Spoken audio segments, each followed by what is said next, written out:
bored out. Hit the south side, strap it on the top or slide it in the back seat. I'm the driver, she chillin' in a taxi, glancing over the freeway, feeling kinda like you're not going to an office, instead of going straight to the point. Diamond head, maybe on the way, pick up a cup of coffee and bread, or order some soda and Coke or whatever that feels. Extra protein and carbs you gotta burn to build the temple of the body, feeling godly. I'll be back again tomorrow morning, probably on the south side. When you're driving on the south side, south side. When you're cruising on the town side.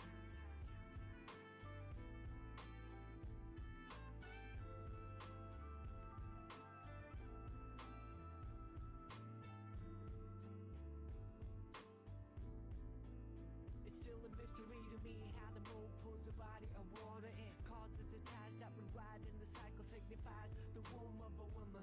Life is a common tide that exemplifies the fact we're all connected, not just in the physical form but also in the tethering state of mystical form, from a single cell into a full-fledged being. Human is the name, is the title, it's fleeing, surrounded by cobalt blue and emerald green, a blank slate of mind, nothing in between me and the ocean except for the beast underneath my feet.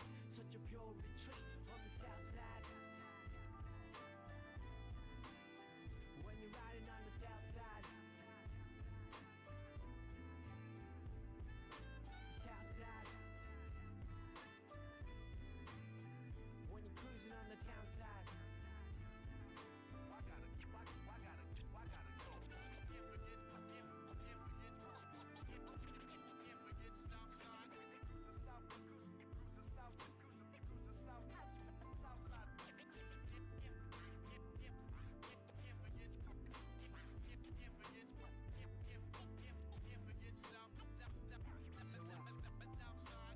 It's a mellower show for show. Don't get twisted, oh, you can get pounded like dough.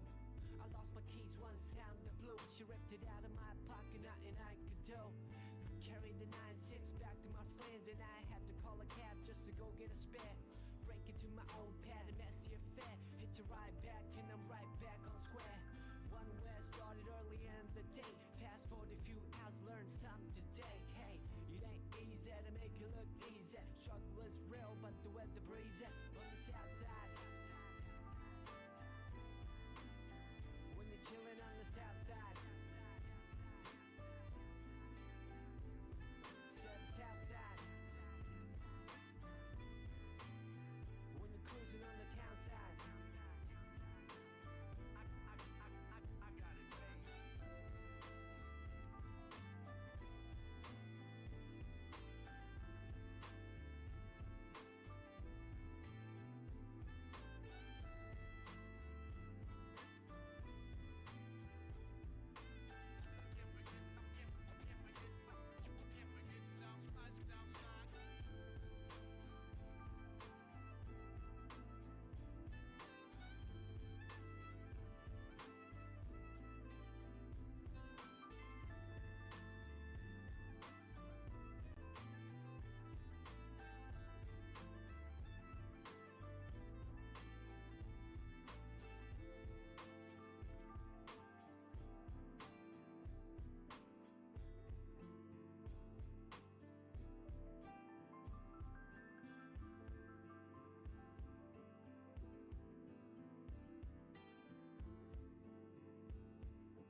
to the next seat. Oh, goddamn.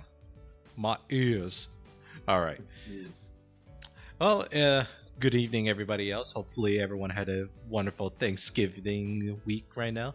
If you notice that it's only two of us, you are correct. I have no idea where they're at right now. I have no confirmation, so we're doing this shit two-man show again. Howdy, folks. We're gonna stroke each other while we try to. Oh God, no! Damn it, no! No, damn it! Why did you have to start off with stroking? God damn it! Why not? God damn. We're the two most unhinged out of the four. That fair point, but yes, yeah. To make it very obvious, too, we're doing our yearly The Game Awards nomination stuff on behalf of the Harder Trash Podcast. Well, given the fact that usually it would be cooler if we had all four of us here, but if anything, that's why we're going to start from the very end to the very beginning, since that will probably give everybody enough time anyways. And also, I kind of also just want to get rid of the boring stuff first. So to speak. So to speak, yes. Yes. Or the ones we are not too knowledgeable about. Indeed, indeed. All right, so now it's time for you guys to get sent to the presentation time. Blah, blah, blah, blah, blah, blah. Presentation. Oh, actually, before we do continue on, how was your Thanksgiving night? Or Thanksgiving week? Fantastic. I worked, played some One Piece for like half the shift, then went home, ate some dinner, watched the Cowboys. Hell yeah.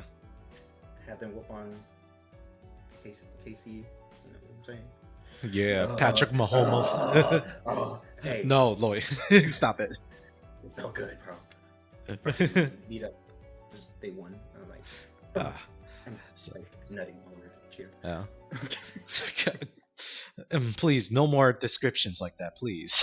There's children on here, including me. I am the child in this fucking damn it. Vivid imagery. Vivid imagery. Oh my god, I hate it. Imagination. Oh jeez. But yes. All right, we're moving on. Definitely moving on. So with that, we're gonna go through all of this topic too, and if anybody comes in, they start talking about it, I'll probably say it then. But yes, let's go with the bottom, the best esports team. This list is kind of weird. Because we only know 2 teams. Yeah. And also, some of you may be wondering too, long fans or people that have watched it too, we'd be mad if why is SKT not on here? Well, it's a very simple reasoning. If we check over in the LCK pool back in 2025, I think Gen G ranked the highest from what I remember. Back too far. There you go. Okay, yeah. I believe, yeah, Gen G did rank first seed in their LCK split. For those that don't know, this is just the Korean divisionals of League of Legends. That was probably the only reason they got that too, even though just right now in Worlds, SKT won. So another one. Fucking Faker is literally just gonna be the Tom Brady of League of Legends at this point. He already is. We're more like he's just MJ. Yeah. So, if anything, for us keeping up with the meme, we're not going to vote for the team that didn't win Worlds, obviously. Obviously. But in this case, out of all this, dude, I really don't care who we put the vote on for this one. It doesn't really matter too much for me. So I'll just put NRG. Yeah, I would say they had I remember like watching some clips about it. How like they're like behind the scene comms and how I think Som was like just making sure everybody locked in, and is like, you want to win this shit, you gotta lock in. I needed you gotta start right now, and they did, and they made a comeback. Yeah. Actually, I think I watched like the last few rounds just like from clip wise, and they just like, I'm like, damn, they really locked the fucking. And it's an NA team too. Like, so it's an NA team. Yeah, fuck it. Our first best NA win. Hell yeah. In a team-based game. Yeah. Come on. I think EG won last year. Evo Genius? Yeah. I mean, we could look. For Valorant. Yeah. Let me check that. It was like Masters. I'm not too big into the Valorant scene, but I do know that Energy, like, winning was a pretty big deal.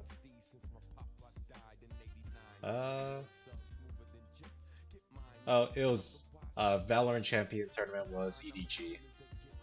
EDG. I think Yeah. I remember EDG. EG won last. Something like either Around last year that or a time. couple years.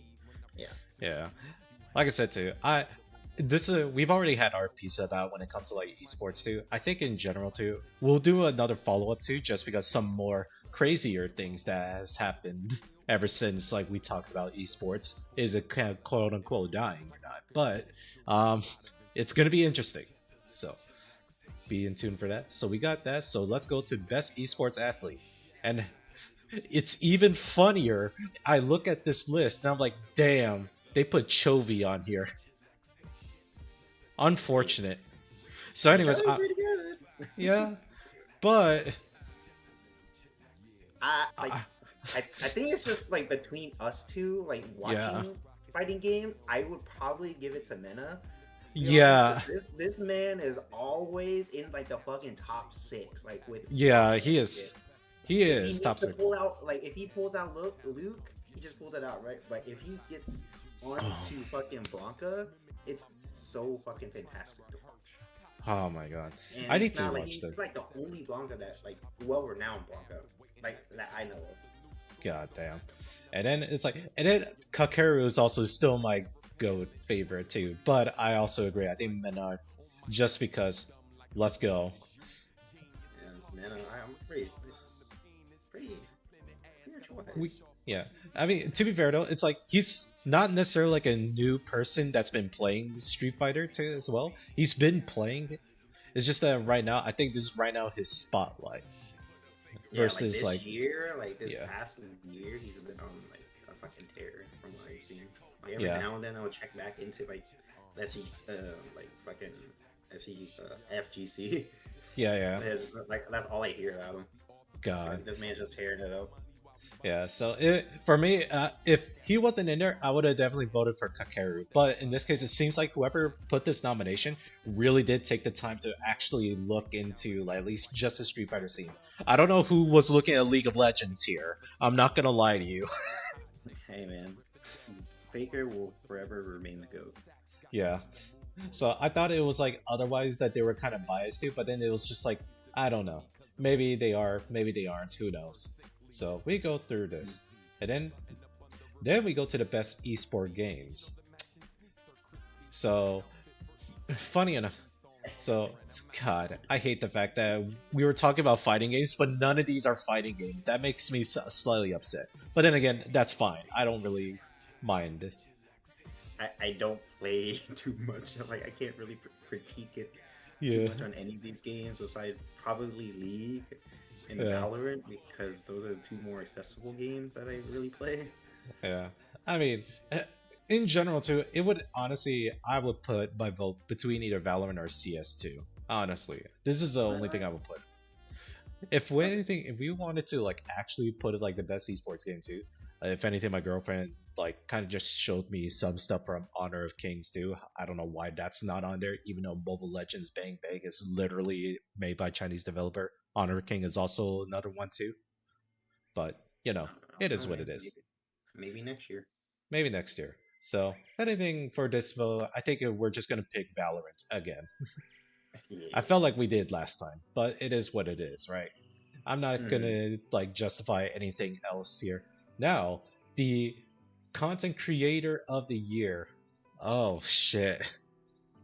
Okay. This is not my domain at all. Okay, so I don't know Sadrill. I know about Kaisenet, Moist Critical, Sakura Miko, and just catching up with like the burnt peanut here. Cool. My manager showed me a few videos of Burnt Peanut. It's just in him acting like a regular person, but like just just very unhinged, just being weird. I guess. Yeah, That's the best way to put it. Yeah, it's the best way to put it. I'm actually surprised Sakura Miko got put on the nomination as well. That's interesting here. So for those that don't know, it's a VTuber. Yes, probably like one or more older gen VTubers as well. Not really old gen, but it's like in the same level that Gargura was taking off, and probably like the generation before her. That's where Sakura Miko was at. Mm. That's at least how I can do it. Voice critical is something that at least I will put tier 2, but if I'm being a bit objective about it too, it has to be between Kai Cenat and the Burnt Peanut being content creator of the year. Just because I see some clips of Kai, holy fuck, they're funny. Yeah, and he's bringing in celebrities, so he's bringing like his streams are not boring at all. Like, Yeah. he's bringing in celebrities that you otherwise would not see outside. Like it's on stream, and you see how they act. Now, the funniest shit that I've seen so far is when he did the shower stream, and to my disappointment, he was not naked. All right, to my disappointment. I'm like, whip out that fucking anaconda real quick. You know what I'm saying? What? Yeah. What? So, anyways, he was doing like a quote unquote shower stream with swim trunks on, and he had the DJ just playing music. And out of nowhere, he starts playing Ray J One Wish. And guess who comes in the scene? Fucking Ray J himself. And he's like, oh, like, that was so good. I was like, what the fuck? that. I think in general too, like I've seen a lot of with the Burnt Peanut, but honestly, with Kai Cenat doing it, this is the content that I like you don't go like for more than a week or two without hearing what Kai Cenat do. Yeah, Or whether just good start. whether good or bad, whether good or bad. Yeah, you hear about him, and he's like getting so many. Like everybody's tuning into him. Like Yeah, and I think, I'm like, what the hell on a like nightly basis? I'm like, the fuck? and here's the thing about it too. I think Kai, despite like a lot of it too, he's actually a good dude as well. Like he does his best to look out for others too. There was that 1.2 where like if I Show Speed was on there too, I would actually unironically vote for him as content creator of the year. Oh, nowadays, Speed is like he's grown up like a lot. Like Yeah. we go in the past, we did shit talk him and like how Yeah. he's like how his Just- immaturity was like really rubbing us the wrong way. But now that he's going around and just talking to people, like doing more IRL streams with these celebrities and acting Yeah. right and just having fun being himself. Yeah, and it's like Like, it's yeah. great. And the one of the things too, like Kai Cenat was trying to like save him too, because there was a one clip of I Show Speed. Some random guy hops on streams trying to make him do gang signs. Kai Cenat immediately recognizes, like, call him like, do not throw that up ever. Do not do that if you want to get shot. Dude, And it's just for like- real, he's looking out for you. Yeah, and it's something that like you don't necessarily do that for others, but it kind of just shows too that like again, no one would ever say that to another person too, especially with the character of like I Show Speed. No one would have corrected him otherwise too. But at the same time, I think he's done good too. If I Show Speed was on here, I would also vote for him. I would unironically vote for him too. Yeah, so we go for this now. The most anticipated game. Like, who fucking knows? Shit, the thing that got pushed back like 7 fucking times. Holy crap. What could it be, guys?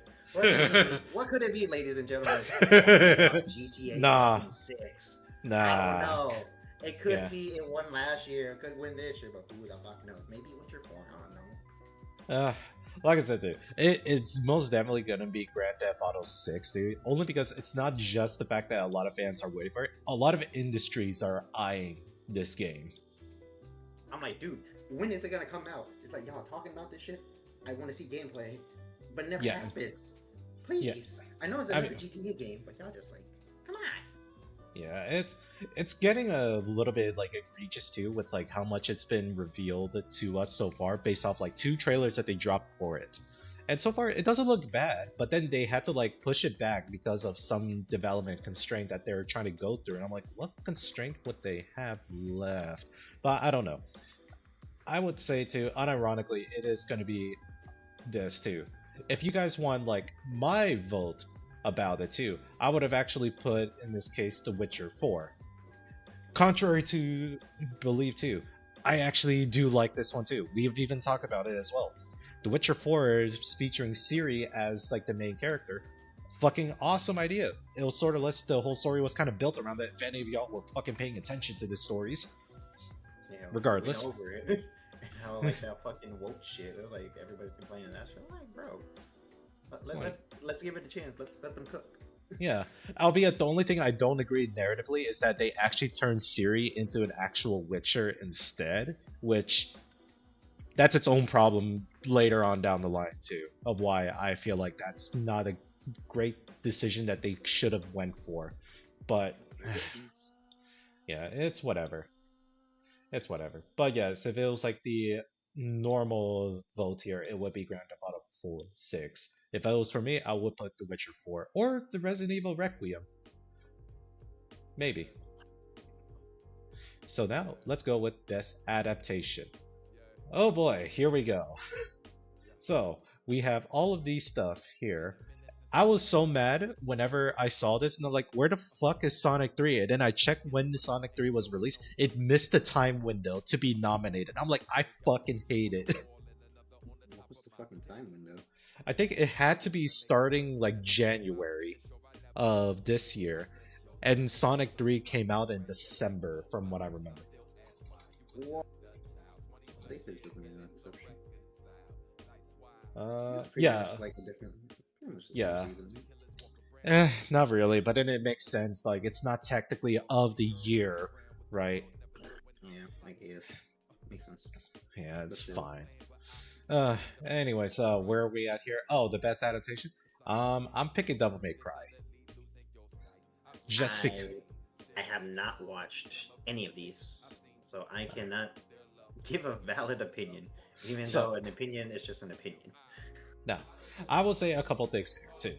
I think a lot of people will probably either put the Minecraft movie as their vote instead, just because it's really just dumb fun. But the mostly for me, I'd say otherwise, just because all of the fucking stupid chicken jockey memes that are coming around there, and people outwardly just straight up vandalizing and then making a mess in theater rooms. Which again, this is just me. I hate it when shit like that does that, because you're also making it harder for these theaters to stay open if you do so. Like, please just behave when watching a fucking movie. Stop doing this for the memes and shit. Stop doing this for clout, you dumbasses.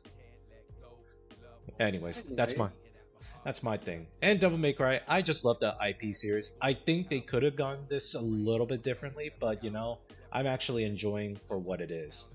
A lot of people don't like the way how he unlocked certain things in the, or how he was able to achieve certain power milestones in the way the show was progressing. But at the same time, this is more or less like a different take on Devil May Cry in the first place. But So- adaptation is not a remaster. Yeah. You know? I'll say that too, but it also really just depends. Like, I would love it too if they actually did fully adapt like the original Devil May Cry story. But they also try to twist it by also kind of redefining a lot of like Dante's, Lady, and Virgil's like backstory. Like, they're trying to make that tie it in like a lot more relevant in the animated shows, because in a video game it's not really the same. Video games like oh, Devil May Cry 1. Oh, Devil May Yeah. Cry 2, 3. 3 is the first chronologically Yes. fucking game? Like, what the fuck? And you go Yeah, to yeah. 4, which is after the first two. I'm like, Yeah, yeah. Fuck. Yeah. So that's something else to be mindful of. But it is what it is. I put Devil May Cry on there. I think Minecraft movie might win this, but whatever. Alright, Yeah. best multiplayer. Best multiplayer. So notice on here we don't see Call of Duty. Yeah, fuck that. Which all for the right reason here too. Now, I will say in a lot of ways too. All right, how much do you really want to bet to that it might either go to Arc Raiders or Peak? I wouldn't be mad per se if it was Peak. I haven't watched Arc Raiders too much. Yeah, I played Battlefield as a consumer, so I can like opinion wise, I think it's great. Like, it's fun, you know. Like, yeah, you can just run around like, oh, let me run around as a support and just like get a defibrillator, like boom, and just get back up. You know, Yeah. it's just fun. Throw a grenade and just like calming. It's like, you know, Like- freaking just like dude. in It's this so case, weird. Like, you get so fun, like immersed into the battle. yeah. So does it feel like in this case, the Battlefield 6, it feels like it's a return to form kind of thing? on that note, I didn't play any other Battlefield besides this, so I Ah, cannot make it like a comparison to previous Battlefields to this current Battlefield. gotcha. But, So, but as of right now, as I played it for the this past month, just like every now and then, it is still fun to play. Like we have friends to play. yeah. Gotcha. Oh, I also want to point out too there was like one content creator named Shroud as well. Had a like, at least for me, I think it was a lot of people say it's a brain dead take, where like he wishes that there's like a separate like game of the year category for like just multiplayer games. And I'm like, I mean, there is. This is what it is. But he says he wants it to be at the same level as like, oh, this is the game of the year nomination, not just best multiplayer. And I'm like, what's the difference between the phrasing of that? But then in his argument, he just says too that like he's just tired of like, in this case, him personally tired of seeing in this case game of the year nominations is filled with nothing more than like single player games nomination. And it's like, when he puts it that way, I get it. But at the same time, that's not what that means in the end too. Like, let's just say for example, imagine if Halo Infinite, if it was actually developed properly too, and if it was released the way it is too. Like we had the amazing story that we got from Halo 3, right? And it had the best multiplayer package. Would you have said that that game would have been nominated as Game of the Year? Yeah, because Yeah. Game of the Year is implying that every aspect of that game is great, and what Yeah. makes it great is the culmination of every one of those single pieces coming together and making a fun time for every consumer to enjoy. Like campaign, multiplayer, even back in the day, Forge, just doing Yeah. custom games. That's like you combine all that. It's like, oh, that's one great game. It's like I have fun, can spend hours upon hours playing this game, and that's what I think will get people to understand a little bit that it is the culmination of a game that will make it Game of the Year, just not one aspect of the game. One aspect is just like what we're talking about here. Best multiplayer is like it's strictly multiplayer. Yeah. Not the campaign. It's not like anything else. It's strictly multiplayer. Yeah. And it's also like, even when I mention that too, that also means that I don't necessarily state that a multiplayer game couldn't also be nominated for Game of the Year. But of all honesty, if you tried to tell me to, like, let's say Arc Raiders, for example, it's a great game. But if you look at what was released before Arc Raiders and you're trying to convince me otherwise that this game deserves to be up there with Game of the Year nomination, there's a lot of games that actually are Game of the Year nomination.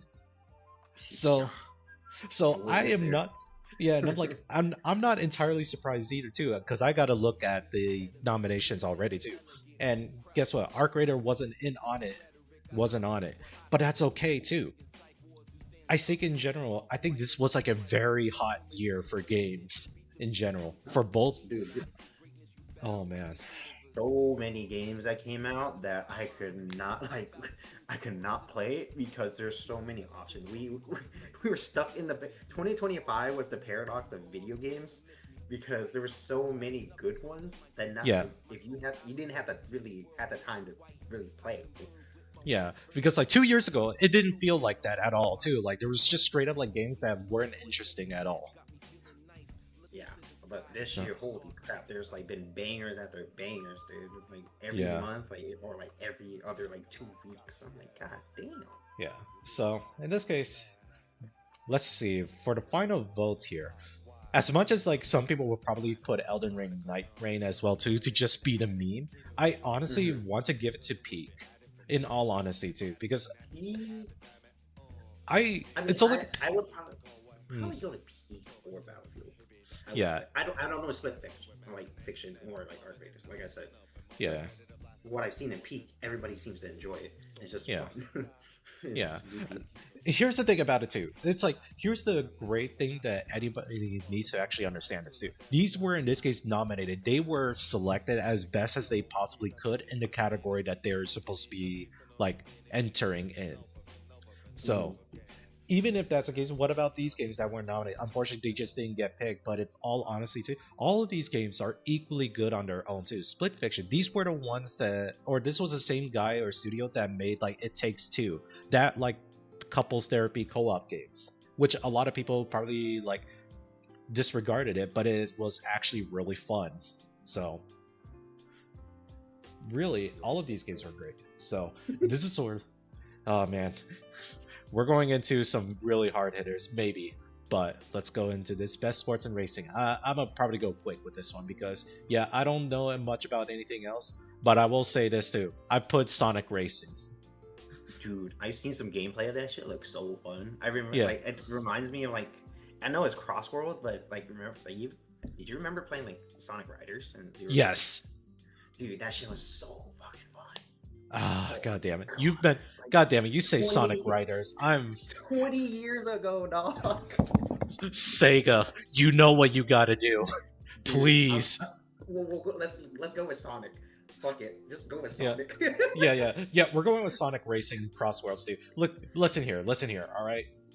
We had stuff that like we come in here too. You have like the most boring nomination. For me, I would not vote for Mario Kart World in this case, out of my own personal protest against Nintendo. But otherwise too, I think in general Sonic Racing Cross Worlds is hilariously, I think it does way better than what Mario Kart does too. And they're like technically in the same genre almost. Now we're up racing with carts or like boards Yeah. or some shit. I don't know. Yeah. And Rematch, I think it was actually a really decent concept and idea. Too bad it kind of died pretty quick. Unfortunate. Yeah. But it is what it is. I think it's a good game. I think it just needs more love to be like actually seeing something that hopefully the developers have a vision for this game to be big. So I'll see where it comes from there. So moving on, best sim or strategy. I guess I'll be the only one that kind of knows about this a bit. Oh my god. My goodness. So, a couple of things here. One, I don't know how Civilization 7 got in here. That game was absolute ass. Tempest Rising, it would be my only other vote that I would put in here, just because it's a callback to the old Command & Conquer style, like, RTS games. Jurassic World Evolution 3, not... I'll be completely honest with everybody here, too. As much as I love sim and strategy games, I don't think people find, in this case, building stuff. Oh, I guess it depends too. If it was just a city building game too, I probably wouldn't even nominate that as a vote, as like a vote either, because I don't think everybody finds that fun. Maybe with Jurassic World Evolution 3, it's because you make your own Jurassic theme park. Sure, maybe. Final Fantasy Tactics, I believe this is probably going to be like a lot of Square Enix fans are going to unironically vote for this. But for me, I actually like Tempest Rising. I've played it a little bit too, and it's actually pretty fun. I need to continue playing it though. That's the only thing. That's yeah. the only one that you can really provide an opinion on. Yeah. You played it. Yeah, and I played a couple of their I played like 2 Point Studios as well. They make like a collection of other like management style games that they have too. It's like very cartoony, very weird, childish, stupid, almost like The Sims a little bit, but Yeah. kind of that. But I'm still voting Tempest Rising just because it's like a nostalgia feeling. All right. Yeah. Best family. Also, yeah, I don't know what the alters are. I'm not gonna lie. I feel like I should know that one, but it's slipping my mind. We're good. Best family. Want to just say fucking and Sonic? Hell yeah, let's go. No, fucking, bro. fuck it, no contest. Okay, here's the thing. I actually do think a couple things. I think Lego Voyagers is actually a really cute and fun game for a family experience to do. I think it's really cute. But in all honesty, fuck it, Sonic Racing Cross Worlds. You get everything in here.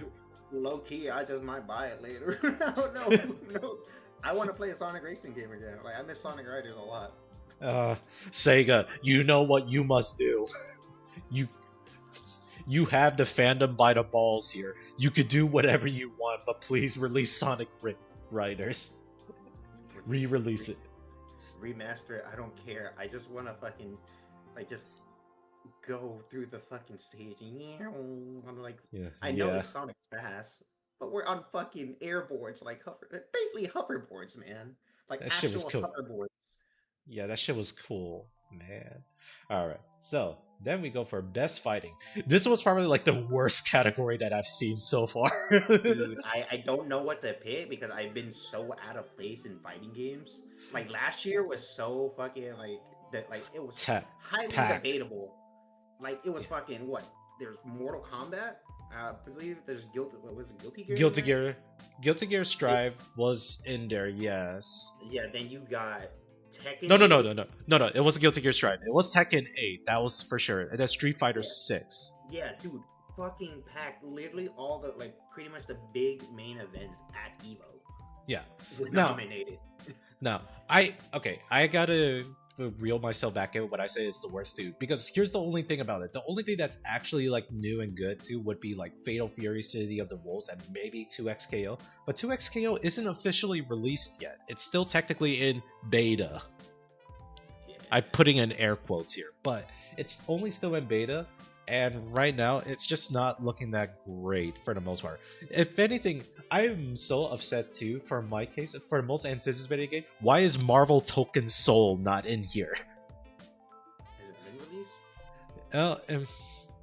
I don't know if it's set to release next year, but for those that don't know what Marvel Token Soul is, think of the developers and creators that make Guilty Gear games, and they said, you know what, Capcom? We're going to take the Marvel Tag Team Fighting Game franchise to Arc System instead.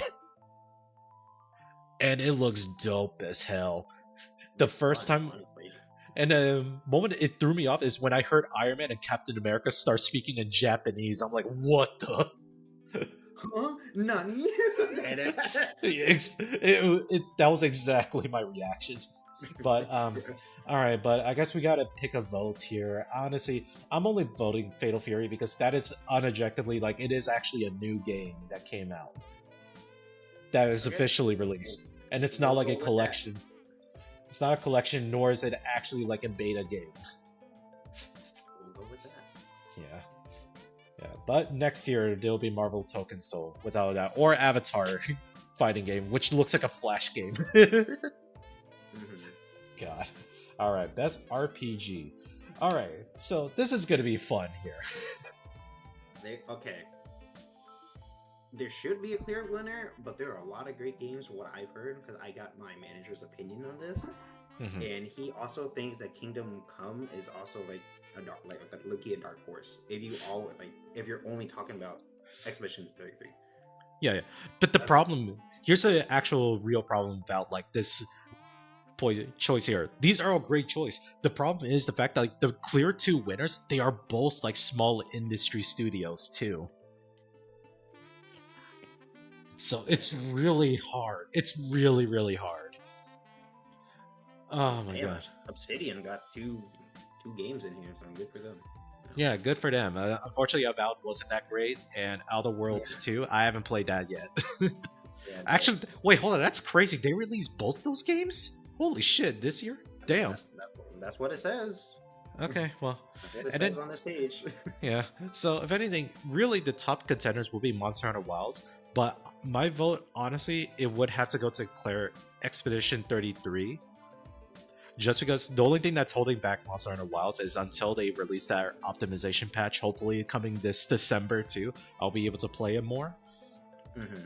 But in all honesty, with it too, these two games are like, this is like reimagining JRPG, and this is them like refining like the Western RPG games. Yeah. So it's really hard. Like you're literally going for East versus West here. And in my objectivity, I go for Expedition 33 in this vote here. Just because, like... I'm not gonna contest you on that. It is a really good... Like, I've heard nothing but great things about it. Yeah, it's... Oh my god. So, it's gonna be that too. I'm not even gonna... We're not going for the fact, like, how much of us are right here. This is just us, like, this is how we would have voted for this. But Kingdom Come Deliverance, I think in terms of, like... Here's how I would say this. Expedition 33 would be, you know what? It has like the best story building in a lot of these games that you compare them to. It has the best story building. with the best cast of characters that you follow. Kingdom Come Deliverance 2, I believe, is in this case, if you go by the definition, it does provide a best RPG when it comes to the way how the game combat is designed, character customization, the progression, and includes like other branching storylines that you could probably follow. But in my honesty, I have a soft spot when it comes to JRPGs. That's just me. But I also would not be shocked otherwise too if Kingdom Come Deliverance 2 comes out ahead. So we will leave it at that. So best action adventure. Ooh boy. For the best action adventure game combining combat with traversal and puzzle solving. Alright, I'll make this very easy for you, Loy. It's gonna be Silk Song. I haven't played any. Like I said, the paradox of games this year, I have not played a lot of games, so I cannot really say a lot. But when you get to the mobile games, I will go off on that. But when the time, for now, we'll discuss this. But when that time comes, oh boy. Yeah. Here's how I would say this for you, Lloyd. You know about the Hollow Knights franchise, right? Or at least the two games, which is Silk Song and the original Hollow Knight. I've heard of it, never really watched gameplay of it. Okay, think of like a very much like homage to like the classic Castlevania style games with like a little bits of like Mega Man Zero traversal kind of stuff. Okay, yeah, I can see that. I remember playing those. Yeah, Mega Man. So think of something akin to that, but with Hollow Knight Silk Song, this game was something that like people were making memes about every year. Don't worry, guys, a Silk Song trailer will drop. Don't worry, guys, a Silk Song trailer will drop next year.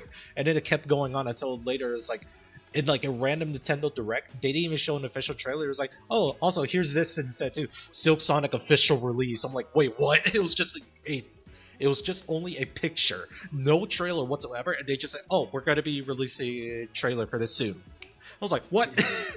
Like, hell yeah. No marketing. Simple marketing, actually. God.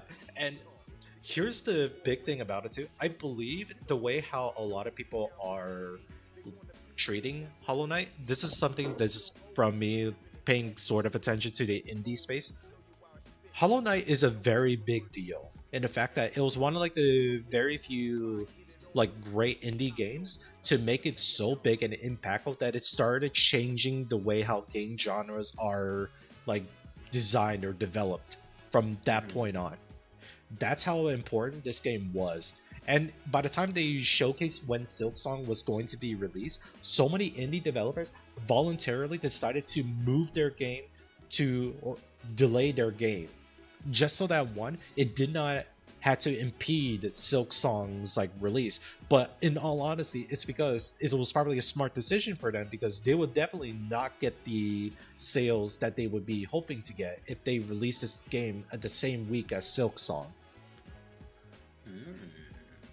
But in all honesty, this is something that like Team Cherry has probably been developing this game for way too long, or for a long time too, and they want to give it the respect that it deserves. So obviously I'm putting Silk Song in there just because this is a very big game, despite the fact that it was developed by three dudes.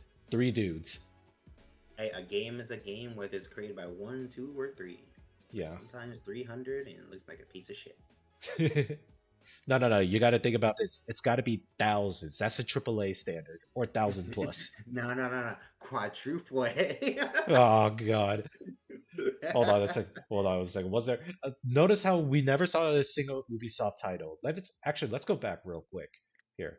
I think that there was like a few Ubisoft titles going forward. Yeah, so let me check. Yeah.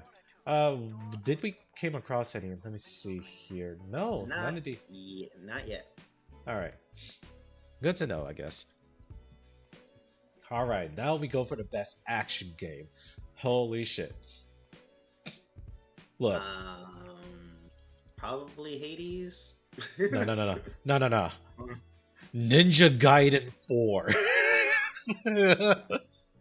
Look, Loy, Okay, Look, I am a simp for Platinum Games. ever since they mentioned before that Team Ninja was going to be teaming up with another studio to make Ninja Gaiden 4, and I'm like, oh, who's that going to be? I see the legendary title Platinum Games, and I had the most hardest erection I've ever known. And then Bro, I'm this watching man the took a honey gameplay. pack. No honey pack required. That is how much their name would trigger this much in me. Like, bro, it's like instant shit. It's not like you build it up and it's like, oh, I'm hard. I'm like, that shit just like fucking poked out of your fucking pants through the metal zipper. I will say, for those that want to have a small history lesson on what Platinum Games did, alright? They made, in this case, a very old PS2 title game called Vindictus, which was a sci-fi third-person shooter game, which involves, in this case, you doing badass action sequences where you're just like hardcore sliding at Mach Jesus. Like you're power sliding at like Mach Jesus, doing things in slow-mo. Then you're doing a 2v1 with other two mechs. And you're doing crazy ass parkour shit. Platinum Games, they excel in making over the top action games. And you know what else was also my favorite that they made too? Metal Gear Rising Revengeance. Oh, dude, that was so fucking fun. Yes, that studio has worked on Ninja Gaiden 4, and if you see the game trailer for that, it looks absolutely amazing when it comes to the visceral action sequences. So,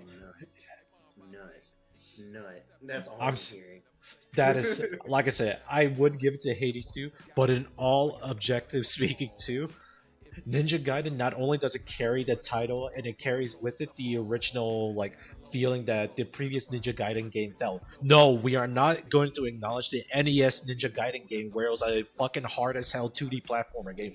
Fuck that shit. Give me the Team Ninja stuff where it was like 3D action, wonky ass camera, but awesome as hell combos you can do. Oh, and also you could get hit stun in the middle of your combos, and you could get stun locked. Crazy, man. So,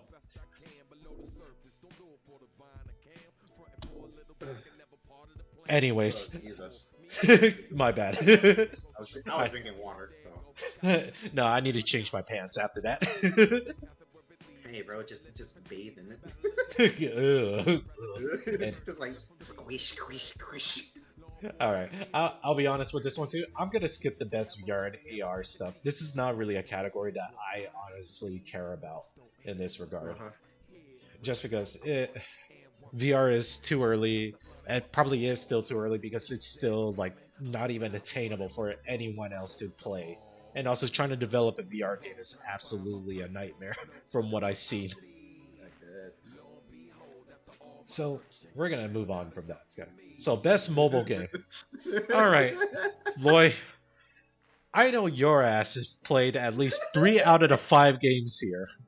Dude, when I saw this nomination, I was like, there's no fucking way. Like, let's just start off, alright? Let's just start off. I don't know anything about Destiny Rising. No Sonic Rumble. Let's go to Persona 5. It's one of the 4 gacha games that I fucking play. Well, this is just... It's Persona, right? Like, everybody loves Persona, but, like, actually, like, playing it and, like, the quality of life that I've experienced is not too great. Mm-hmm. And the pull rate is just, like, so weird. I don't really get why they did what they did. It's like, you can, like, target, like, 165 to get, like, the guarantee, or you get, like, that 100. Like, I think it was 90 or 100. Oh, okay. But it's, like, sometimes I feel like I do no damage.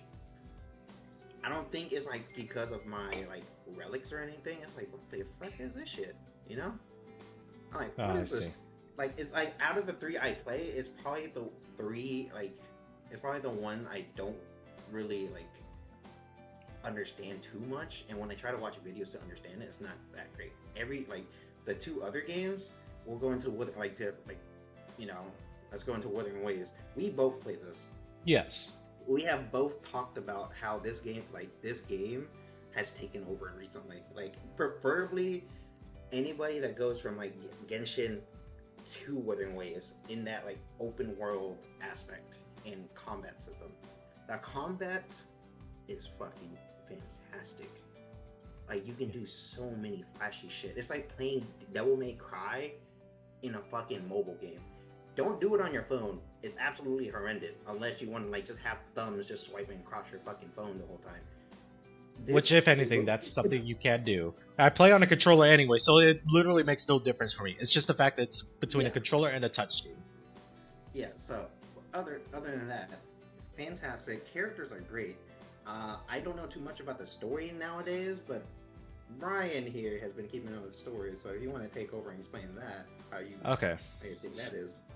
Okay, so here was the thing about it too that I will acknowledge the main criticism with Wuthering Waves. For anyone that wants to start on it too, the beginning story is a trudge to get through. I'm not gonna lie. I wish they did at some point would rework the story a little bit too. They've been kind of doing it, but it's also not like that much different than what we've seen on release. The beginning story was definitely rough, and it's something that like it does put off a lot of people.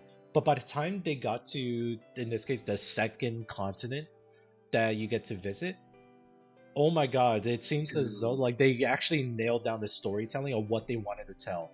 And I don't know if I can spoil this too, but at this point right now, so many of the Kuro bots and all the Kuro fans have been posting everything they loved about this game, so I'll just go right through it. We had literally almost like an Avengers level event at the ending of the story, where canonically throughout the whole games of Wuthering Waves, or the whole story of it, we have not been able to sort of beat a Threnodian. We did kind of, but it was also without the cost of like a Sentinel dying kind of shit. And Threnodian is just like a big fucking, let's just say like God and Devil. Yeah, God and Devil. Yeah. Actually, no, I take that back. So we were able to beat the Threnodian. I'd say that we lost the Sentinel because it was in one area, I think Mount Firmament, where we were doing shit. I forgot the other girl, the dragon girl character. Jinshi. Yeah, Jinshi. That was a story that like it was actually, we started to see that there were shapes that like, oh, they were trying to do something interesting with the storytelling with each individual character. And in this case, she becomes, in this case, the Sentinel's Resonator. For those that don't know, Sentinels, think of them as like gods that are protecting different realms or different countries, kind of thing. Essentially. Yeah. So, and Resonators are just like a way to describe people that can actually do cool shit.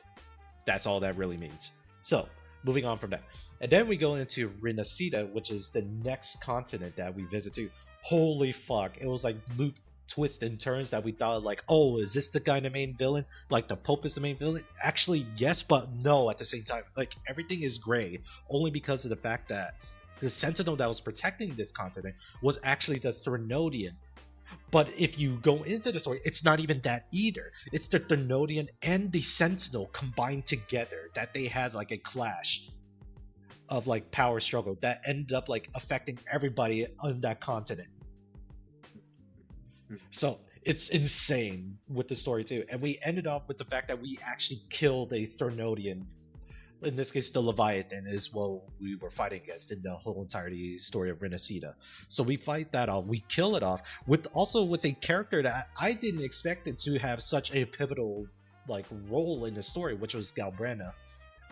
Whenever they dropped like the marketing and all the designs for her, I felt like she didn't really mix that well. And then as soon as like they started explaining, it's like, oh my gosh, she is the coolest character ever. Fuck. Dude. And I wailed for it. Damn it.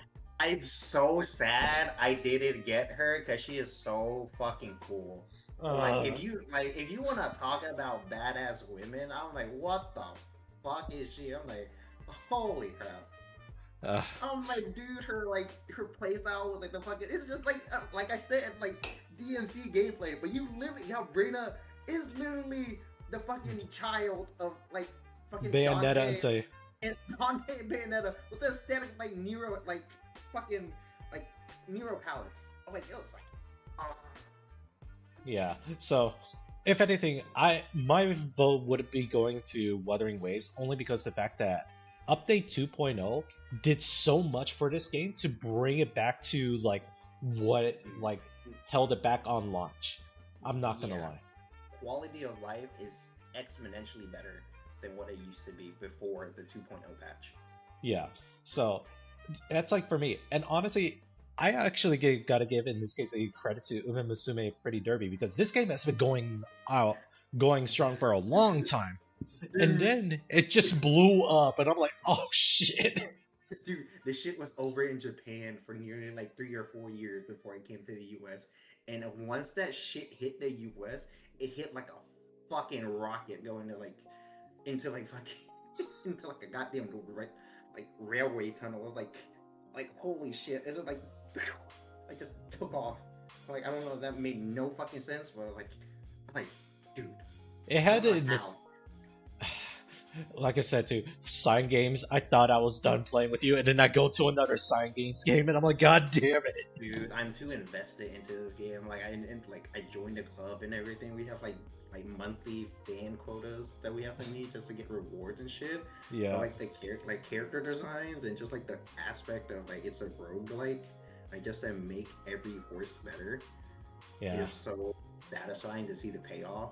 And in turn, like playing this game has like I don't know, like dude, I went on like a little obsession just watching like playing the game, then watching that fucking anime. Season 2 is the best, by the way. Fucking fight me on that. God damn. But yes, like, you cannot tell me otherwise. Like god damn, dude. Like it even got like more people into like horse racing. You know, like just like even like just if you're just cosplaying for fun, it got people into it. And it's just like that's the impact it had. It even showed up at like actual race courses. Like people, like a group of cosplayers were at a race course. Just that, and there's a bunch of fucking like Denver Broncos memes of involving like Uma Musume. Like and it's so funny. Just any horse related like sports team would just use a fucking song from this game or anime. Like the impact it had. Like god damn, and it's fun. Yeah, horse girl. Don't think about it as furries. I'm literally if you don't accuse me of this, I'm not. Nothing wrong with it, but I'm not. I literally like watch. I showed my coworkers like this is the stint I went to. I showed my coworkers the anime version after I showed him the real life races, and they were both the fucking same. Like the intensity and the fucking commentating, he felt it. So I'm saying personally, and probably like for the majority of people, it's probably gonna be Uma. That I would love it to be Uma. To win this category. I'm saying this as a player because I want to get fucking 10 pulls. Hey, so am I too. All right, I'm conflicted on which one to get 10 pulls from. Damn it. This is a conflict of interest in a worst case scenario too. No, literally, I'm like, I will benefit. Like, whoever wins, I benefit. Unless it's somehow Sonic Rumble Destiny. I'm like, what the fuck? There's no way, you know. But the 3 I do play, I just hope one of them wins so I can actually benefit greatly from it. Yeah, But other than that, my vote is Uma. You have more than wins, but it's probably going to be down to those two in my honest opinion. P5X doesn't have that like it factor in terms of like mobile gaming. Yeah. So, anyways, I'm gonna put Wuthering Waves just because fuck you, Hoyo gamers. None of your games made it to Game of the Year spot. Hey, bitches. Crazy. Like, no Honkai, no Zenless, no Genshin. Fuck y'all. Uma. God damn it. God, what have we turned ourselves into? All right. So best debut. Oh, they took it out too. Okay, so best debut indie game. Now you guys might be wondering too. Oh wait, we were seeing like 5 or 6 game nominations. Why was there only 4? There was originally a 5th one, but in this case, one of the developers actually asked to be, in this case, taking his game off of this list because it wasn't fair for a lot of the people that came into. Because here's the thing: best debut indie game. The ones that was missing on here was Megabonk. And Megabonk was a very big hit. But the problem is the fact that this developer, this wasn't his debut indie game. He had many games that he actually developed beforehand. It was just under different names that he did because he was actually a content creator. I think it was something like David Dev Game or David Game Dev too. You can probably find his videos somewhere online too, where he takes like YouTube comments from like previous videos and adds it to his game development. and then he just kind of releases like videos of like what he's currently doing. It's kind of cool in a manner of speaking. But Megabonk was just like his name backwards, and it was nominated because they thought it was like an actual original developer, but he did ask to take that game off the list just because he would rather have it be filled in by another spot, which unfortunately I don't think they did with that. So it is what it is, right? But then now here's the thing here. I see two games that I like, which are Claire Obscura Expedition 33 and Dispatch. Hot take on this one. I actually want to go for Dispatch for main couple of reasons. And no, it's not related to the two characters. Dude, the only scene I remember like being shown is like fucking Moist Critical. It's like, you gonna eat that twink? So I was like, I'm so God. So here's the thing about it too. I actually want to vote for Dispatch because here's the thing about this. This game was on the close to not being made had it not been the fact that Critical Role actually helped them out. So that was the main thing about it. A lot of like the people don't realize this too. This game was not this close to where it was at too had it not been like Laura Bailey and a couple of people in Critical Role to like pitch in and to help this studio out. Just because for those that don't know, Dispatch is pretty much like you're a villain reformation call center program where you take out villains that are trying to be superhero in a reformation program, and then you're just a dude trying to send them to different places. It's like the best way to describe it is that, and there's also like parts and elements that feel like a Telltale game where you have like dialogue options with limited time window when you can pick those dialogue options, and they have multiple branching storylines kind of thing. So it has my vote as like this probably was the best game that we've had so far, and this is coming from the fact too that like I would vote for Expedition 33, but in all honesty I want to give it to Dispatch here. I think it started off so strong this year. And no, it's not because of the fact that Blonde Blazer and Visigal are hot, alright? Stop it. Leave me alone. There's nothing wrong with appreciating a video game character that looks hot. Alright? I'm trying my best to not be that. Alright. So, we will move on. Alright. Then we go to Best Independent Game. This is hard. This is absolutely hard. Look at those three on the right. It's actually fucking crazy. Yeah, and I will say this too. I actually watched the gameplay of Ball X Pit. Do you know like the games too where you have like the paddle at the bottom that you could just move left and right, and you just bounce the ball to break blocks too? That's what Ball X Pit is, but it's also a roguelike game as well that you can also get upgrades. Mm-hmm. And it actually looks insanely fun and kind of addicting a bit. So really, there's actually 4 titles to pick from here. Now, this is coming from, in this case, Hades 2, coming from the success of the first Hades game. Oh shit, I'm burping a lot too. I'm also drinking soda in the background too. So, yeah. So we got Hades 2, Hollow Knight, Silk Song, Claire Expedition 33, and Ball X Pit. This is so hard. And I want to be able to say, I want to vote for all 4 of these games. But obviously, for Hot or Trash, I think it's like, alright, we gotta pick here. Because in this case too, I think with Claire Obscura Expedition 33, while yes, they are an indie studio, I think entirely, I feel like it should belong to like someone that's being developed by like maybe a smaller team. I don't know. Maybe I can't even say that either too, because Expedition 33 still is impressive, and I think it is definitely like people have never heard of Sandfall Interactive, so that's that. And oh my god, and yeah, Kenny's Son and Ball X Pit, it's developed by one dude, and Hollow Knight Silk Song is developed by a team of 3, and Supergiant Games, they actually do have like a full development team, but it's like technically both Hades 2 and Expedition 33, they're like in the same category of like development studio size, but I feel like that's terrible to look at that metric that way either. And so we just got to look at it, which one is like the best indie game that just came out too. and outside of traditional publisher systems. I mean, to be fair though, all of these games you can find on Steam right now. So unless that's how we quantify it too, that's also a very terrible metric. I don't know.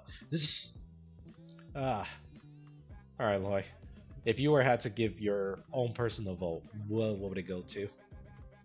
I just say eeny meeny miny mo. At that point, oh Yeah. god, Like just call it eeny meeny miny mo. They're Oh, all great man. games. Like those They're- three. Like, I think they're pretty.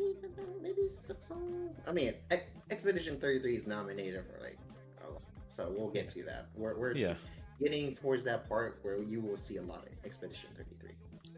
yes, most definitely. So, I think what might be happening here is it's going to have to be Silk Song for this one.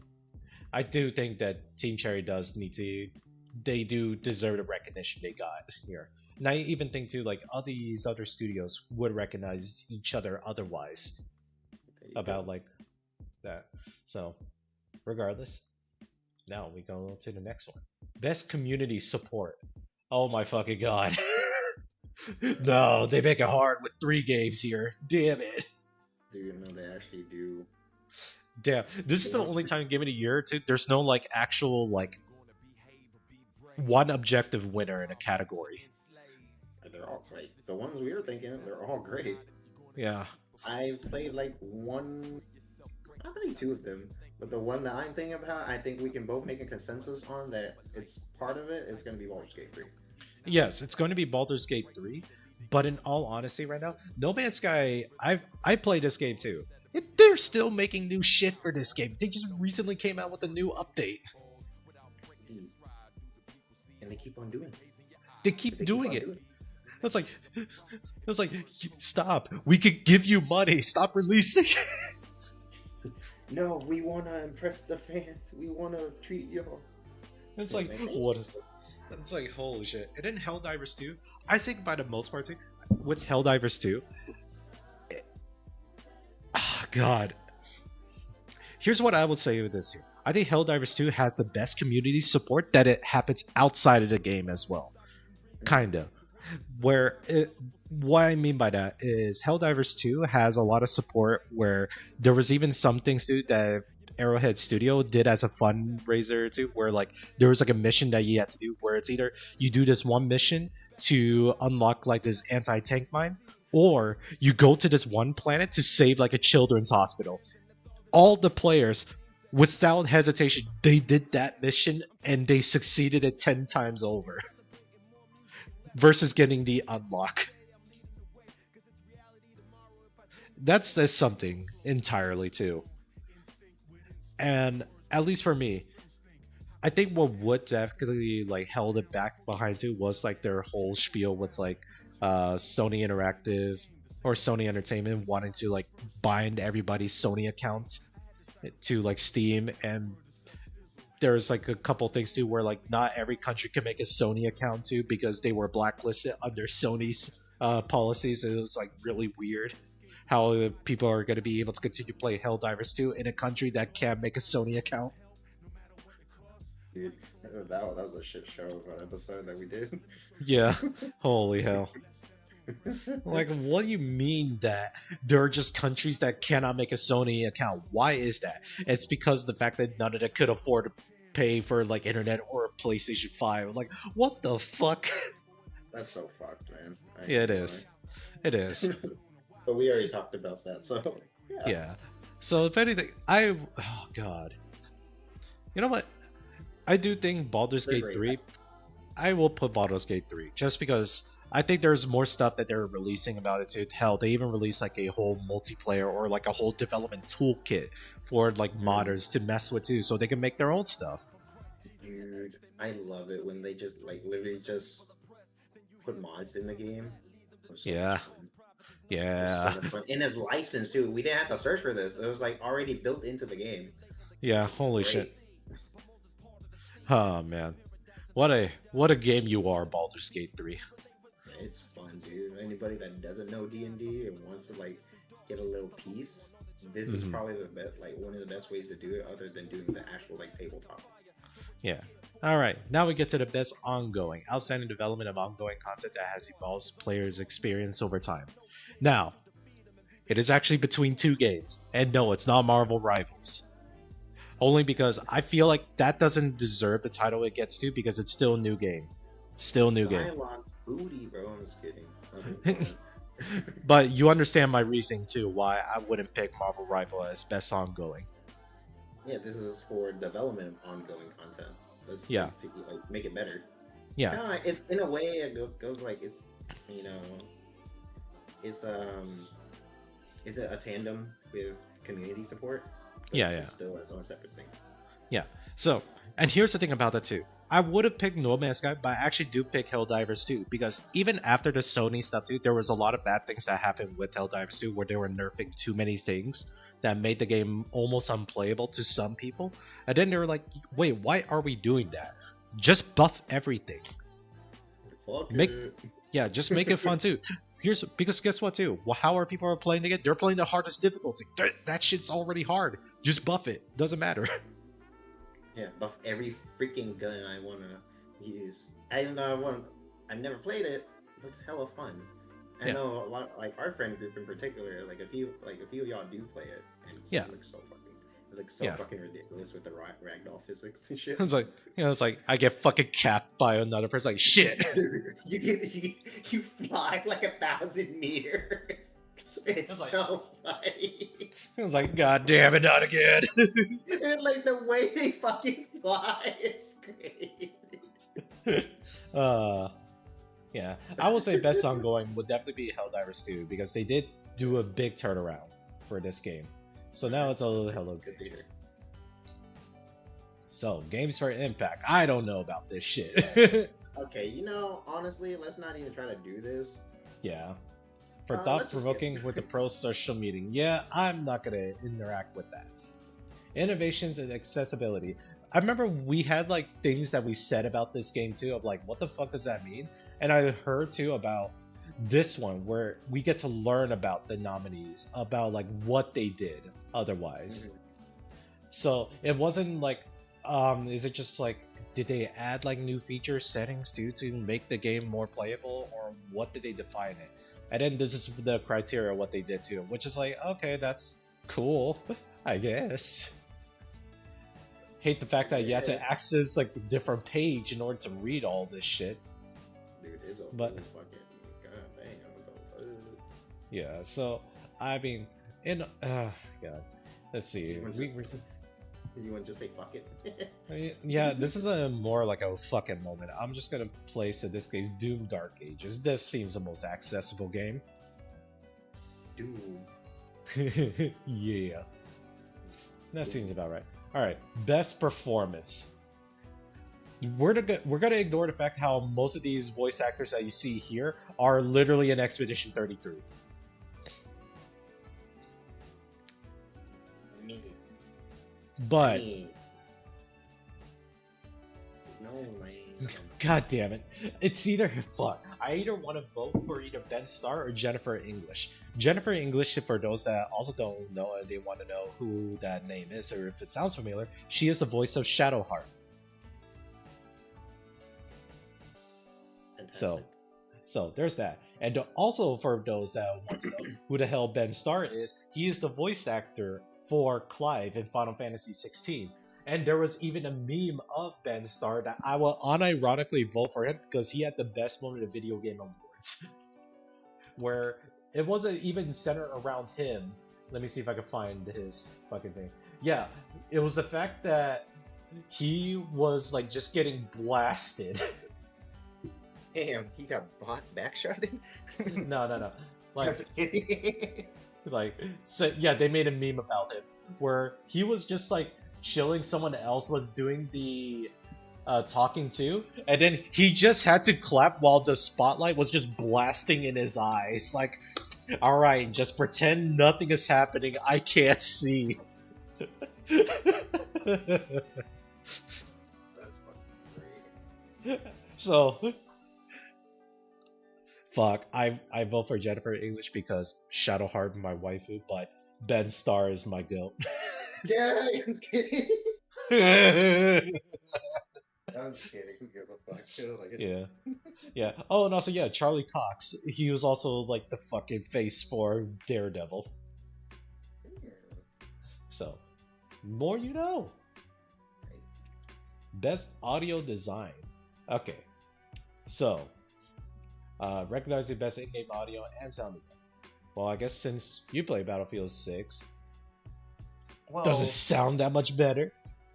like, it's like honestly, like I don't have to turn it up all the way. Like in terms, like I don't. It's not really answering the question, like audio design wise. Like, it's. I don't know. This feels like it's super like objective or subjective. Sorry. Yeah. And, like honestly, all of this are, but it's like a lot. I can't really know because I don't really pay attention to that. Like, Yeah, because but in there's terms best of, like, scores and music sound, there. Yeah. yeah. Sorry to interrupt, but in terms of sound quality, like when you're playing the game, like you definitely hear everything. Mm-hmm. Like you, if you have a decent amount, like decent headphones, and you turn like I can put it at like maybe like at 40, like on in-game headphone, and you could probably hear a lot of stuff. You can hear a parachute like just zoom past you. It's like you have that wind effect like cutting through the wind and everything. Like, Yeah. oh damn. But besides that, I don't know Expedition 3, like we got all these other like fucking great games and they got nominated. Yeah. I would actually do this because I've watched like gameplays of a lot of these games too. I would put Silent Hill F only because this is sort of less like part of like Japanese horror in general too, where they really play on to like sound and audios to like give the atmosphere needed to make like a horror game experience kind of shit. So I'm gonna put Silent Hill F because fuck it. I mean, I heard it was a great game too. It's really fucked up. Yeah, pretty fucked up. It's like horror, but it's more like suspenseful. I would say it's more suspenseful, kind of like a thriller in a sense. It is a thriller horror and also genuine body horror too. So there's that. Like it gives you fucking shivers, bro. Like I don't want to think about that. Like I would probably see it in my. If I see a fucking invisible ghost chasing, like not even see it, I just know it's approaching me by the fucking like surroundings. Like oh hell no, dude. I'm like fuck that. Yeah. So, like just a little visual like effects of that, like sneaking up on you, like a little shark, like a shark just like approaching you. You know it's coming closer, but there's nothing like the fuck. Like the thing is, like you can either just sit there or fucking run. If you just sit there, you're fucking dead. You're just all types of fucked up. Like you're shaking in fear. That's literally what they like invoke. And like imagine playing this shit at night with headphones, with the lights off. Yeah. So I'm like, dog, if you just like turn, like even make the slightest noise, like just like like yeah. some like out of like somebody playing this shit, you would scare the shit out of they probably shit their pants. I ain't gonna lie. Like yeah. Like some people can handle it, but like, dude, I'm like that would make for a great like let's go for that, I'm like yeah. shit. So we'll go with that. Now, then we go to the actual best score in music. Holy fuck. We're gonna talk about the SoundCloud guy. Oh, yeah. Dude, my man said, I'm gonna make music for this dope ass game, some dope ass music, then dip out. Yeah. That was pretty much what Expedition 33 was, actually. And I want to say, it's actually between, oh my god, all of them did a lot here too. Because Ghost of Yotei, despite everything else too, I actually do appreciate a lot of things that they had developing for it too. One example too, they did like pay homage to Nujabes or Samurai Champloo, the anime itself too, to design like a soundscape that matches that feeling. Or just like any old as fuck Kurosawa films. For those that also don't know what that means too, it's just like the old black and white films that feature like Japanese samurais. So that's the best way to word that. But, God, this is hard. But I feel, honestly, Expedition 32 does have a lot of great moments in here too. So I think that'll be something else too. So at least that's something I will throw down there too. Hollow Knight can be up there. I think Hades games themselves, they also have good sounds, or they have good music like, as well. dude, like from now, like these categories going forward, they're all the same games. Like, Yeah. they're that good. Literally, best art direction. Yeah. Oh my best god. scoring music is literally the same, and it's just in a different order. Yeah. Oh my god, yeah. Best art direction though is a bit different. With in this case, now we're going to be criticizing just the appearances or the titles or just the artwork of it, and it's actually split between two things too. With Clara Expedition 33, which a lot of the designs do are definitely taking like stuff from like French folklore and then giving like this almost cinematic stylized version of those tales.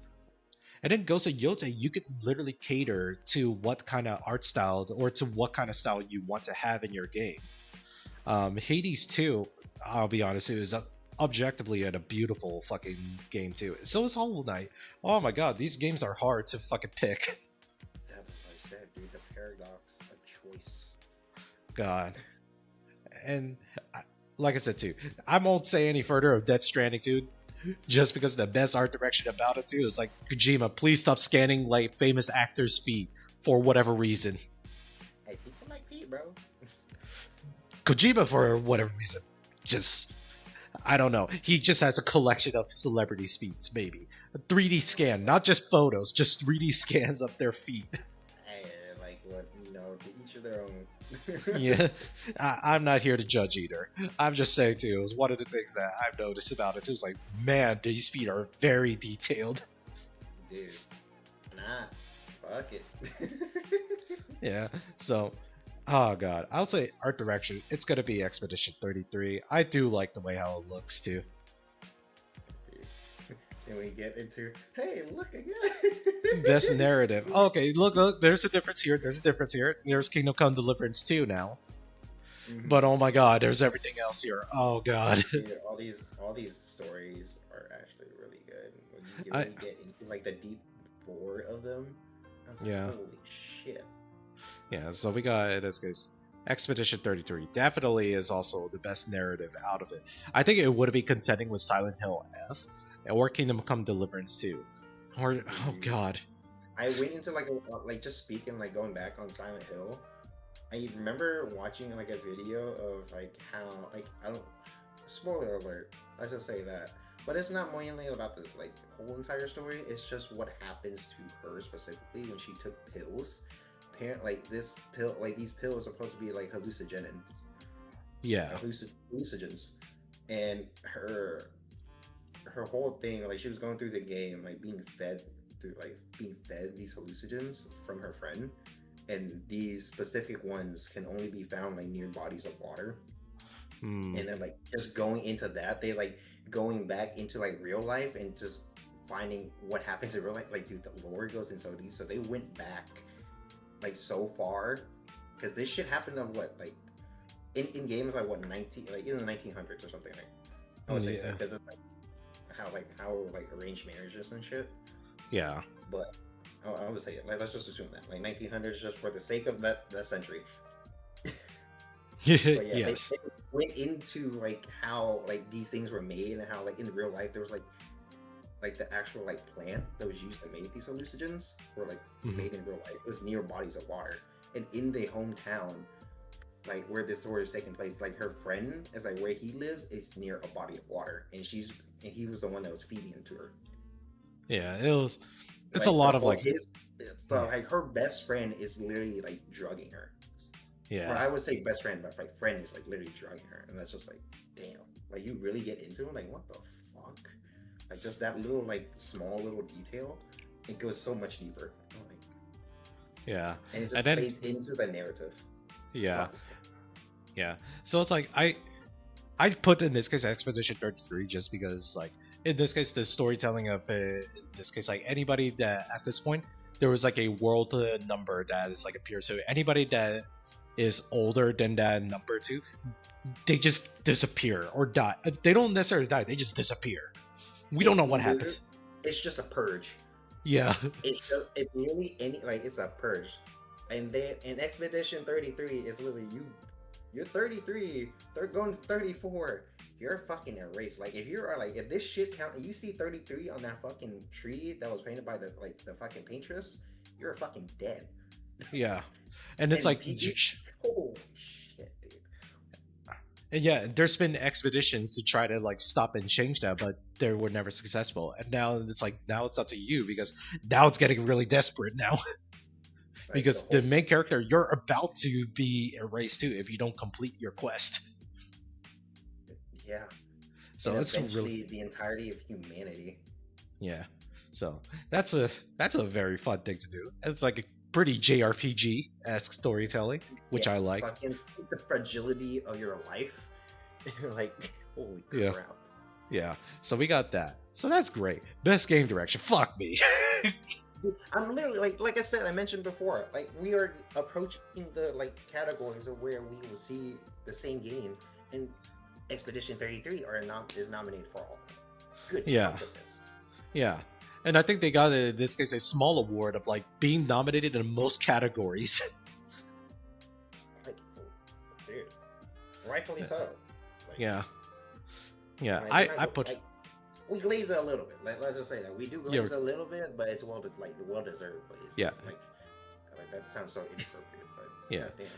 That's like, and also for people saying that otherwise too, that it's a turn-based JRPG too, that's a fucking lie. It's not just a turn-based game. If you, any of y'all played, if y'all have played the Super Mario RPG, that's what Expedition 33 plays like.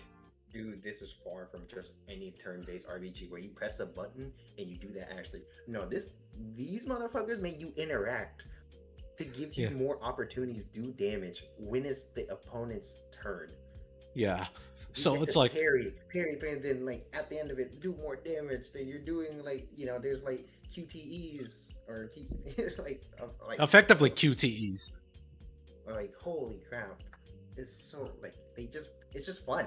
Like also like they put QTEs in this shit. It's like especially who cares? It is QTEs, and like you have to be quick with that shit to get more damage.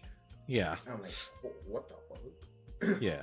And that's like one example where QTEs were great. This is how they feel like they should be properly implemented. Dude, like the fucking Simon fight. Oh, god. Yeah. All right. Now we get to the big header. Who wins Game of the Year? Why the fuck is Donkey Kong in here? I don't know, man. I Yeah. don't know, but We're ignoring that. I would like we all hate to say it, and we like this past like 10 minutes, past 15 minutes, talking about like Expedition 33 and like Hollow Knight Hades and all this shit. It's probably gonna be Expedition 33, just like how it was overwhelming success for like Baldur's Yeah. Gate 3 back in the past. Yeah. It's gonna be the same as Expedition. There's no like it's like debut indie game from like a smaller indie like a smaller company, and they built this shit. Got a Yeah. SoundCloud guy, got the music down, storytelling, character designs, Yeah. just like character arcs, just like getting to know them as characters. You make it like Oh my god, yeah, I forgot about that. Like, That's the measure like- too. Holy shit. Yeah.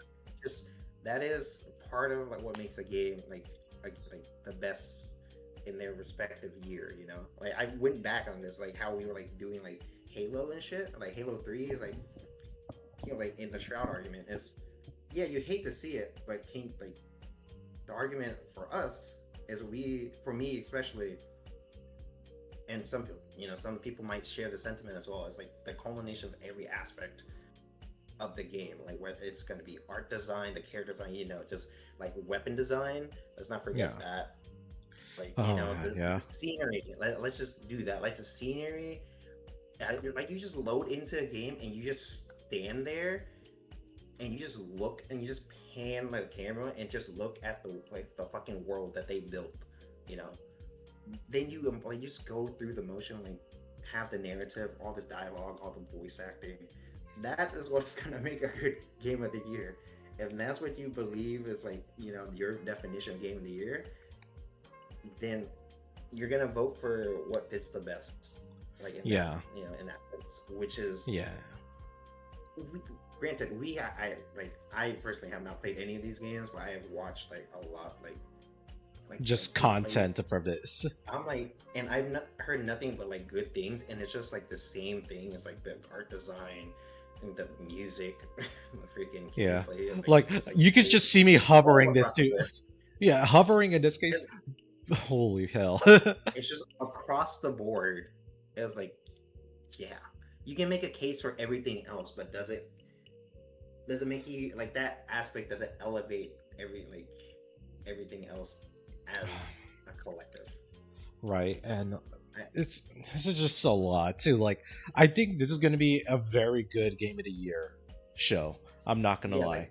Like every the game of the year, like these nominees, like they got nominated for a reason. They made such a terrific game.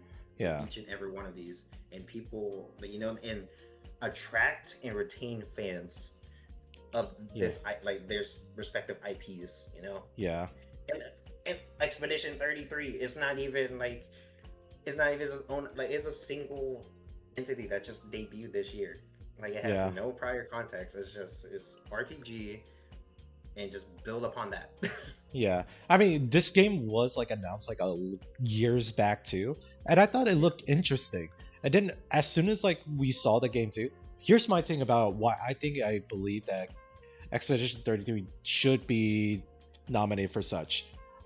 It's because the way too that me and Victor look at it, in this case benchmarking for this game. You can fucking run this shit in mid hardware that people have, albeit you're only gonna be running 40 frames per second. But you can run it on your Nvidia GTX 650 or some shit. The most common cards that whatever is listed on the Steam hardware page survey. You could run it on there too, and it could still functionally play. That's crazy. Accessibility is also a big factor. Actually getting to experience the game. Yeah, and I will say too, this is hard. This is straight up hard. And let's be honest too, none of us are gonna be mad too if, let's say, anything else besides Donkey Kong Bonanza wins Game of the Year. I'm not gonna lie to you. Just saying, man. Yeah, God, but yeah. I think my vote will go to Expedition 30. I know we laced this shit. Yeah. But I've given you multiple reasons, just now, that makes me come to the conclusion of actually voting for this game. Yeah. Let's be honest too. If the Game of the Year does the same thing than what happened last year where Astrobot won to, if Silksong actually fucking won to, holy hell, that's gonna cause some chaos within the industry that we're gonna make millions of videos about that shit. Holy crap. Well, we got 2 weeks. We still got, we're still there, it's fast approaching. Yeah, oh my god. For the holiday season, we're getting this out of the way. So, oh man. my vote, it's getting crazy. Go Expedition 33. So, yeah. Well, for anybody else too, let us know if you have a reason, or if any of our reasonings for what we voted makes sense for any of all. Please leave the comment down below. I will try to engage with your criticism at hard value, but if all honesty, I'll just say, nah, you're wrong. But honestly, we are also, that's why it's a podcast. It's opinion based, and we give you a warning. Yeah. This is hotter trash takes. Whether they're gonna be hot or trash. Oh man. Who knows? One day you might just get, 1 week you might just get all trash takes. The other week it could still be trash. Then we'll sprinkle a little hotness in there, a little, just some fuego. Yeah. Oh my god, it's gonna be great too. Yeah. Yeah. Just ignore the fact that I had the most massive erection possible when it came to the best action game. So we're just gonna ignore that part. Dude, hey, no, embrace it. I'm did you see how I went off for Uma? The fuck? Yeah. I'm not really into the all fucking character design shit. I'm literally, it got me into watching the fucking anime and actual horse racing, low key. I was up at 3. I was up at 3 a.m. It's my natural time, fucking usual time. But I was watching that shit. I went into all the sires and the grandsires and the dams and all that shit. I went through the fucking family tree of certain horses that I like in the anime and fucking looked them up in real life. I'm what the fuck? and looked up the history of all those like the grandsires and sires. I'm like, god damn, they came from like a lineage of like amazing resources. So I'm like, what the fuck? God. Well, all in all, the story is this too. Expedition 33 wins by a landslide. You just heard me and Loy have, or me having the hardest boner for Ninja Gaiden. He had a hardest boner for Uma Musume's. And then For the Sega. gameplay, not for the fucking horses. You freaks. Anyways, I'm pushing a narrative. I'm pushing a narrative. I'm welcoming. Hey, like shit. You want me to put a collar on you and take you out for a walk? Let's go. What? Hey, hold on. Wait. But and I will say this too. Sega, you know what you must do. You know what you must do. You have us by the balls. Release Sonic Riders. Same thing with Capcom. Release a Mega Man game. Bro, please, Sonic Riders. Oh, the fucking like unironically, I like the fucking Sonic Riders Zero Gravity like soundtrack. I'm like, just play that shit. I blast that shit. Like fuck my eardrums. Yeah. Well, thank you all for tuning in for the duo here of going literally unhinged with some of our comments here.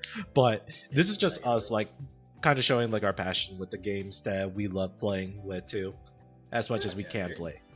So games are so fucking fun. We should all continue to play them. And I'm gonna be waiting, like I'm gonna be fucking 30 something by the time Kingdom Hearts 4 shit comes out. I'm still gonna play that crap. Even if it's shit, I'm still gonna play it because I love Kingdom Hearts that much. That is my fucking favorite video game series.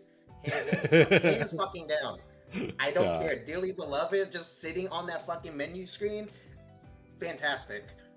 I'm not even playing the game. Thank you all again for tuning in too. Please support your favorite game release. Please also keep voting for any of the 3 mobile games that we have. We also need the 10 polls. Do your part. It's mainly more for me. Do your part. Thank you all. Good night, everybody. Laters. Oh,